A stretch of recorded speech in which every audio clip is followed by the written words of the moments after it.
Co-founder dynamics are really important. And in this cohort, we have a range of different relationships. We've got best friends, we've got coworkers, we've got mothers, we've got couples, we even have a solo founder. And in this episode, we're gonna take a look at the besties, the best friends that decided to come together to start a business.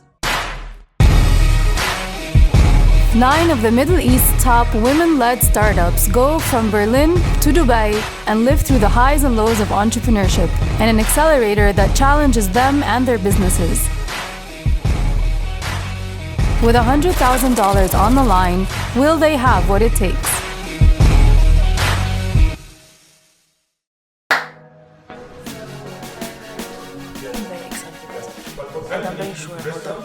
So nervous. I don't know why. But just nervous. So nervous. So in this cohort, we had 2 teams of besties. Best friends and roomies in Riham, all the way from Cairo, came together to start Furnwish. And we have Zelij with Huda, Saif, and Marwa, who started Zelij as a university project together. So now, let's go to Casablanca. So we made it to Morocco. Well, we thought we could fit in the trunk, but we obviously can't. We're gonna try to find a ride to come with us all the way to Morocco. I got it. Look, we got it. Come here. We're here at the incubator of Zelij and see what's up. Come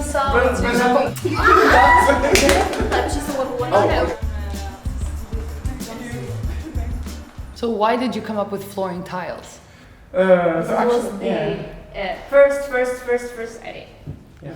So actually, why? So like Hilda said, it was a hackathon when we have to think about an idea and to develop it in 24 hours. Wow. We were thinking, what can we do to recycle the plastic in a sustainable way? We start in the garage of our parents, like developing some prototype, some like first prototype, and then we propose to Marwa why if she can like join our team. And after like 1 week, she says yeah, but as like the women, she says, oh no, it's a hard industry. You were worried as a woman to be in an industry? It's not about the fact that I am a woman. I mean, there's a lot of women that can do a lot of things. Yeah. I mean, it's just that I kind of have another idea in my mind. I've learned from the team a lot of things, and as an individual and as a team member, there's a lot of things to learn. And I was like, maybe I should start my own idea. And I'm thinking about something right now. Yeah. I'm being extremely clear with them, extremely honest with them. I have something in my mind, and yeah. My first time out of my country, and it was like for Berlin, for Womentum. It was really incredible, wonderful, super nice experience. When I realized Womentum was going to be something monumental was when I realized that there was a person that had never left their country before, that was physically present, that was going on a 2-week journey that was going to mark them for their life. That's it. Okay, cool. Thank you guys so much for sitting down and walking me through this. It's been amazing to catch up with you. Actually, we never look at money. Actually, we do this because we love this. We want the money. Show us the money. As a CFO, it's all about the money, ya jama'a. Have you ever been to a really nice furniture store and found any furniture? It's a $400+ billion market. We're looking for somebody who can be globally competitive and somebody who can make use of the Investors Day so they get to meet investors and can raise money there. And after longer discussion, it's the furniture one. Oh.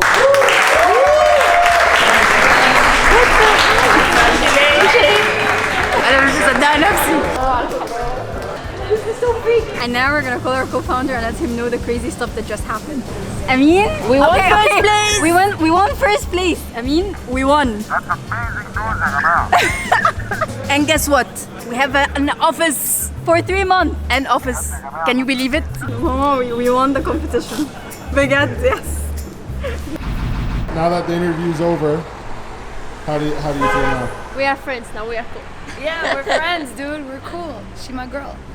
If you can tell me a little bit about Huda before she went to Berlin and the change you saw after she came back from Berlin. What does that look like? After she came, she's a complete different person. She's more independent. She's more strong. That's something I didn't see in her before. And also the network. The female entrepreneurs come in from different Arab countries, so they share their experiences, and I think it was really good for her. So Morocco was amazing. We met their entire team and they took us out to this delicious traditional lunch. We ended the day in Saif's beautiful home. He greeted us with his family and a beautiful song, a nice glass of milk, which apparently is very traditional, before inviting us into the majlis and showing us how to make traditional Moroccan tea.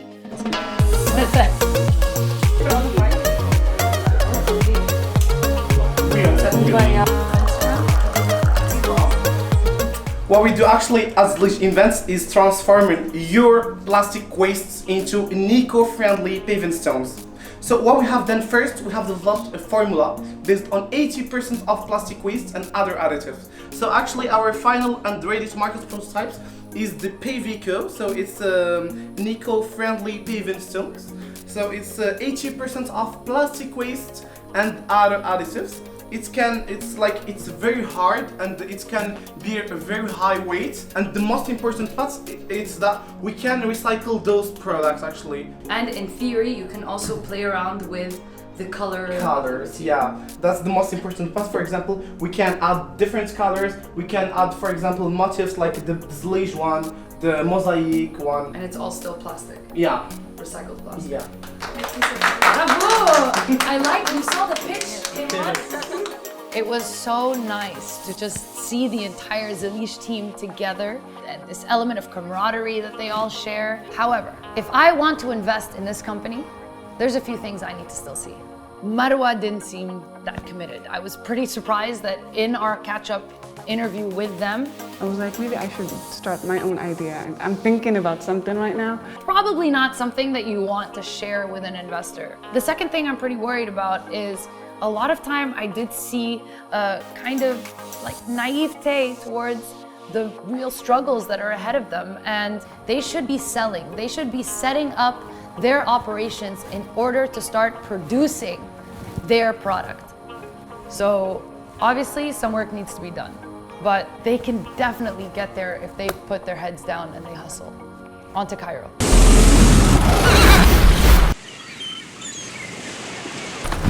Hi guys! So today we're in Cairo and we are on our way to meet the Furnwish founders. So we're starting the day off at Inji Naguib's house. Inji works 2 jobs, one as the founder of Furnwish, and she has a full-time job on top of that. So I have no idea how she gets up in the morning and how she has the energy to work a full day and deal with all the stresses of a startup on top of everything. So.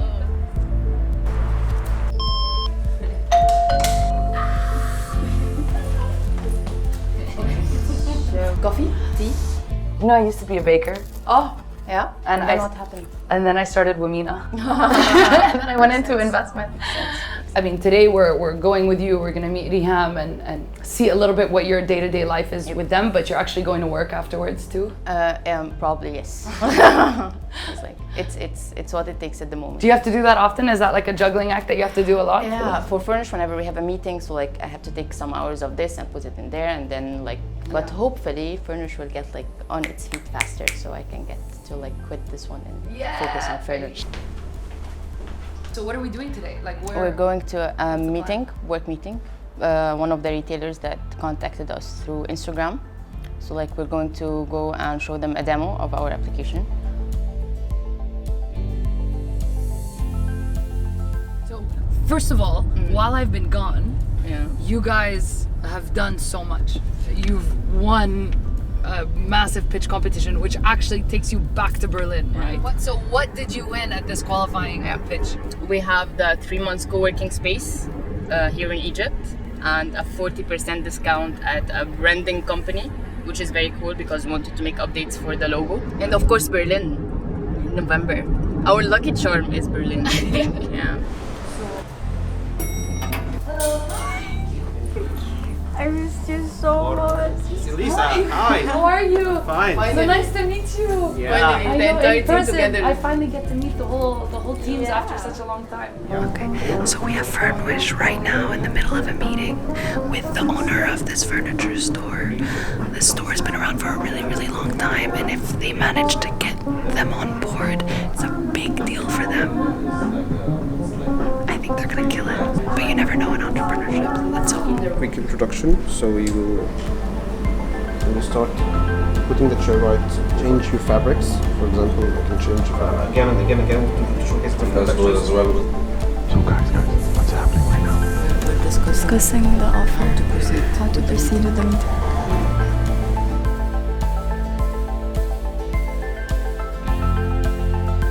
Fine, it went very well. So this is actually the best meeting we've ever had. Bye-bye. Have a good day. Same to you guys. It's very interesting. It's one of the times that the input from the retailer actually makes sense to us, and it's not about the money as much as about the impact. Yeah. So this is very refreshing. We like it, and we'll make another adjustment to the plan. It was also exciting to see like what happened inside the meeting. There was a lot of improvisation that happened instantly, and like we changed the entire plan without actually discussing with each other, and it still worked out. So, Like what?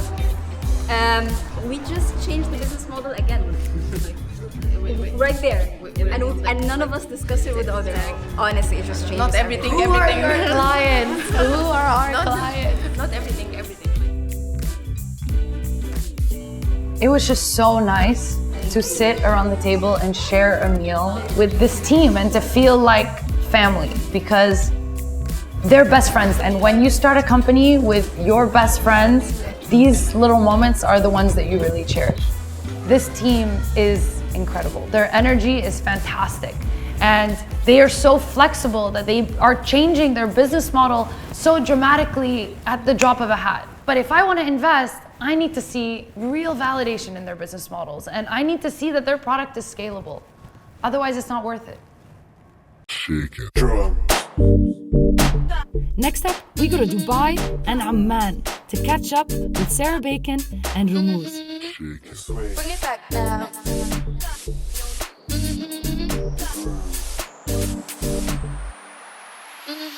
Shake it. Drum.